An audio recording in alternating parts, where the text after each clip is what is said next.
Welcome to our episode of Reil Reviews. We're going to be talking today about our experience playing Spirit Island, in which we were massacred by the colonial British.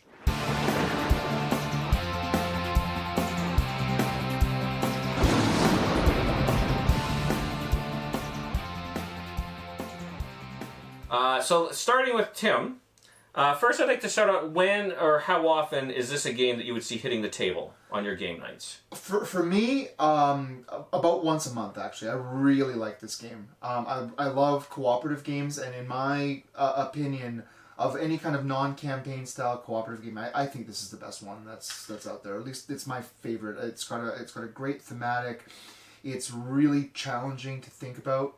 And it scales really well. Like you can play it at a low level of intensity and kind of understand it. And if you want to absolutely melt your mind, like it has some really difficult characters, and the replayability of this is just absolutely like tops. Because all the characters are very different. Yeah, we play this quite frequently. This is one of my favorites. Okay. Yeah, we're our group played this a lot because it's a cooperative game. I've got a lot of people in my group that love cooperative games, very similar to what Tim's saying. We got this to the table, like it actually felt like we were getting this to the table weekly for a while because that's how much we liked this game. Like a new expansion will come out for this game, and we'll play it to death, kind of thing. And then we'll cool on it for a while, and then we'll bring it to the table again, and then we'll bring it out a lot. So it does actually hit the table a lot more than you would expect for a box of this size, kind of thing. Yeah, with a fair bit of setup too, because it's the setup is intensive, and it actually gets more intensive with the more expansions that you can add in. Right. I would probably say that's probably like my biggest attraction of the game, actually. Okay.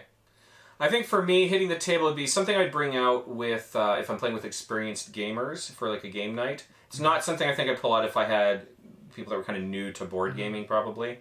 Just because there is a lot of stuff going on. It's a lot of components, and that's even though as much as I love asymmetrical powers, can be a little bit tougher, I think, for somebody who's definitely less tougher familiar. For a new player to learn the game. But one thing I will say is there's a lot of open information. There's a lot of open information. So, and again, because it's cooperative, that does work in its favor.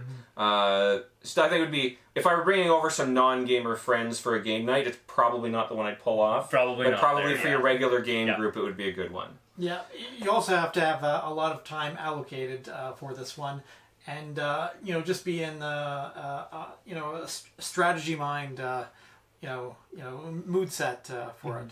Yeah, very thinky. Yeah. In terms of immersion, how immersive do you find this? Oh, let's start this way. Very immersive. Okay. I'm completely immersed. I feel like I'm one of these spirits, and these pesky settlers are really at your ankles there. Yeah. You really start to feel like you are this guardian spirit trying to protect these innocent locals against these evil colonials. Thinking about it, these guys have wives and children that they probably care about, but I was still happy to see them massacred. I can tell you, I feel genuine anger at the little white plastic pieces, and every time one of the little huts of the Dahan goes off, it's really sad. Yeah, and I'm happy we didn't lose too many today, so I think that is an advantage. And we reproduced some as well. The island was destroyed, but we rescued most of the locals. This is a little touch to the game about the immersion, but one of the things I think is very clever in this game is that the Dahan, the things that you're trying to protect, are made with wooden pieces, but the invaders, the things that you're trying to get off the board, are made with plastic pieces. It's a neat touch. It's a nice little touch that really emphasizes the whole, this is the natural state of things against this, ugly, colorless plastic. Do you know if that was intentional or just an accidental part of the design? I have to imagine it's happy accident or intentional. I would imagine so. I'm not sure, but I think it is a very thematic game, and I love the design that they've put into each of the spirits themselves. Yeah. Like all of the spirits have these really interesting names that kind of make you think of that could be a thing. Like I am lightning swift strike, and we have shadows flicker like flames, and it's just it's these really unique names that you could actually see. Someone who doesn't understand what's going on in the world making these names for the spirits of this island, right? So it's kind of neat that way, and it pulls you in a little bit. The artwork is great on the different spirit cards, on all of the power cards. All of them have unique artwork as well, which is really cool. It kind of sets up the world in multiple different places. So excellent. I like it. All right, so in terms of game mechanics, are there any game mechanics in this game that stand out to you in particular in comparison to other games? Let's start with Matt this time. One of the game mechanics that stands out to me is actually your presence tracks. These presence tracks, and I'm going to include growth in there as well. Like this whole top section of your character board, I really enjoy. You're kind of splitting your decision between, do I want more energy or do I want more card plays? And the thing that's really nice and fun about this game is that every different spirit becomes its own little puzzle, because everybody has unique growth options. They all want to do all of their growth options at different times. Everybody has a different energy generation track. Sometimes you get, like, I get a 1, 1, 2, 2, 3, 4, 4, where somebody else might ramp up evenly 1, 2, 3, 4, 5, 6 different energy when you start placing the presents out, right? Same as the card play track. Sometimes you got to get really far into it before you get more cards. And even in expansion characters and different characters, more complex ones, you start getting more different things on your tracks, like reclaiming cards, different power spheres that let you do different abilities and innate powers and stuff. It's really unique. It's really fun. That's a good puzzle in itself, and then it just adds to the rest of the game. What I would say about this game is it's so common in board games to have these kind of tableau builders, and what I think is so interesting about Spirit Island is that its tableau builder is really dynamic. Like every round that you're playing, because you're reading off of these element colors and what you're assembling. So that's your tableau, but it's dynamic. So it's every round is a little bit different, and trying to keep track of that and trying to think about, like, oh, I need to defend against this, but I really want to get these elements out. So you're looking at your hand, and that's a great mechanic is this natural tension between trying to do the cool thing that you really want your character to do, but also just having that responsibility of, yeah, we can't just get sucker punched here by the English. Yeah, playing the right card versus getting the right elements. Exactly. For playing a card that's worse in the situation, but it activates your innate powers. And it adds to that tension because it plays not just when you're playing the card, like just out of your hand, but also when you're playing it, when you're synergizing with other people, and even when you're grabbing it out of the deck. So it takes that element and just makes it a little bit deeper without a lot of added complexity in that regard, and I think that's just brilliant. And one thing to add is the mechanics really kind of play differently to your personality. Like are you more of a offense protector, or are you more of like an attacker? This is a really handy kind of like back to kind of explain, like, hey, what is your style, and like how do you want to contribute to your group, and then when you're setting your group up, also make sure to you kind of level the bars on the back exactly. side. Right? So make sure you're covered by all of your little stats here. So that's pretty cool. Yeah, I think that designers have really done an excellent job of showing the low and medium and high complexity game. My only real, I have more than one complaint, but the one thing I do think is difficult is if you're looking at this game in terms of getting the expansion, the expansions to this game do not add more low complexity characters. So there's only typically there's only kind of a few lower complexity characters, and additional expansions really just kind of add on other more difficult characters, and that can be a little bit tough because maybe it makes it a little bit more difficult to try and introduce someone, because some people are attracted to a specific playstyle that might not be in the introductory level spirits. Okay, fair enough. I've also in groups where somebody is newer to the game, I'll give them like Lightning Swift Strike. This is it's a fun intro character to play where they can just go out and do a bunch of damage. That's your job. Go find something, blow up thing. I go boom boom, right? And then everybody else at the table is playing something super complicated and like playing around with all these different tokens and everything, and that's fine. Right, it still does work. The low complexity characters can definitely be played with the high complexity ones. And just one thing I want to add to all that is because you're kind of talking about the tableau and the interplay of the cards, and I think one of the things this game does really well with its asymmetry is the synergy of the characters, which is really nice in a cooperative. And we did discuss like some kind of synergize more than others, but there's definitely there's a lot to be said about how the teamwork is affected by your powers and your abilities. Yeah, it for sure goes together very, very well. Yeah. Okay, so in terms of components and aesthetics, how would you rate this game? We'll start with me. It's a very beautiful game. The thing that stood out to me the most is the first time I saw this played was actually, I think, at one of the first Shucks or so, a few years back.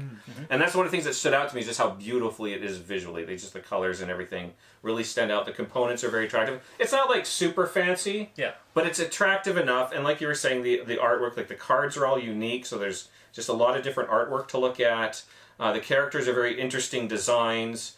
The color palette, I think, is very attractive and very appealing. The components are pretty solid. So, I wouldn't say it's an award-winning in terms of its components, but it's good. I agree completely with all of that. I don't have anything to add.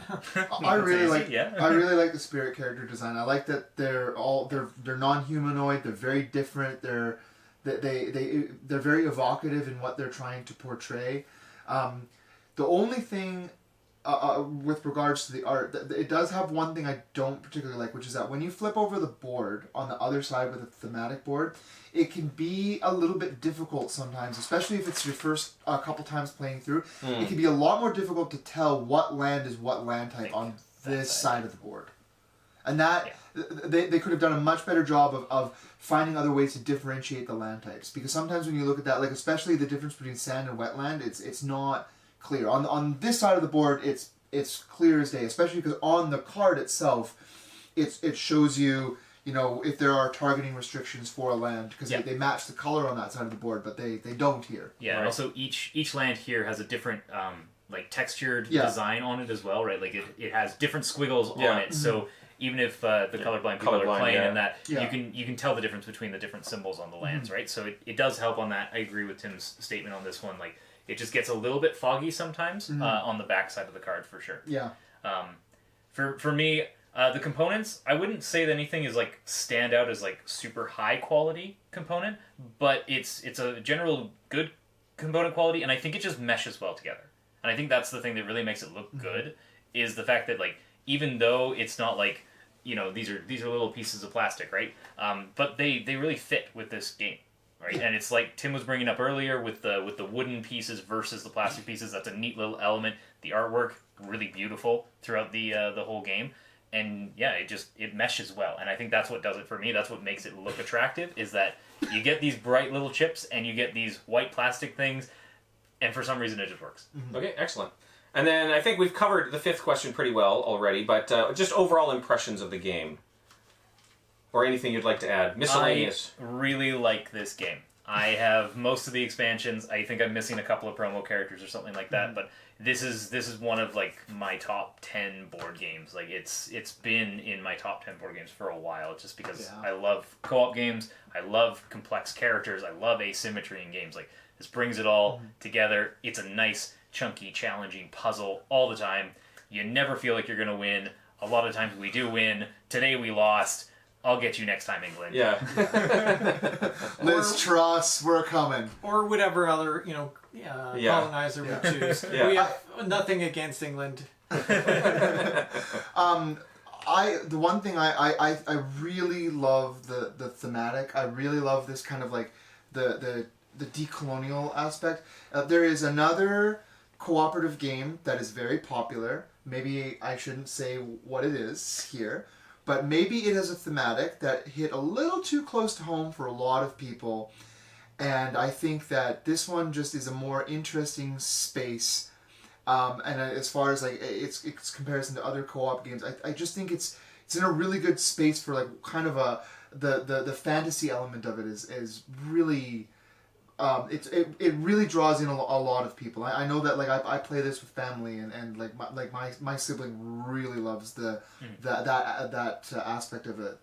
It has a nice perspective, like a different kind of spin on things. It's it's not too many games where you're natural spirits of the land and I can't there's not too many. Yeah, and kind of touching on that same thing is I'm a big theme player. Yep. One of the things that I love most, I'm happy losing a game if it's got good theme and I can kind of feel like I'm in there. I'm pretty happy with the game. So this ranks pretty high with me as well. I don't know if it's quite top 10 for me yet like it is with you guys, but I really do enjoy it. It's a lot of fun. So that's all we have to say today. Thank you very much for joining us, and we'll see you soon.